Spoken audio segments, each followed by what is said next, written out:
Program TNI Manunggal membangun desa reguler ke-110 Bojonegoro di Desa Jatimulyo diyakini akan membawa keberkahan untuk warga desa Jatimulyo. Sebagai bentuk syukur karena desanya nantinya kedatangan anggota Satgas TMMD, warga desa Jatimulyo gelar syukuran.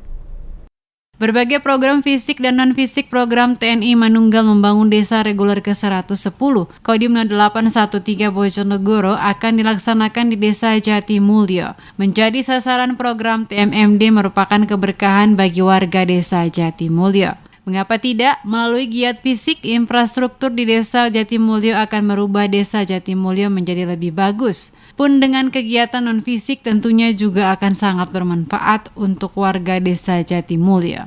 Oleh karena itu, warga Desa Jatimulyo gelar syukuran sebagaimana tradisi warga setempat di Punden Mbah Sunari Surotikto. Menurut Sersan Mayor Saifuddin, syukuran ini sebagai bentuk rasa syukur warga Desa Jatimulyo dengan adanya program TMMD di desanya.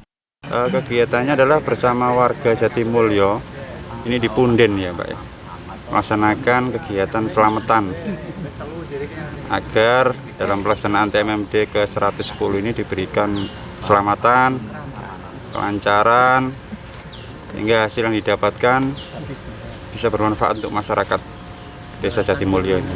Pendapat saya itu bahwa setiap desa itu pasti mempunyai suatu adat istiadat yang harus senantiasa dijunjung dan dilestarikan. Nah, kita selaku aparat TNI harus mendukung itu untuk mengikuti kegiatan tersebut.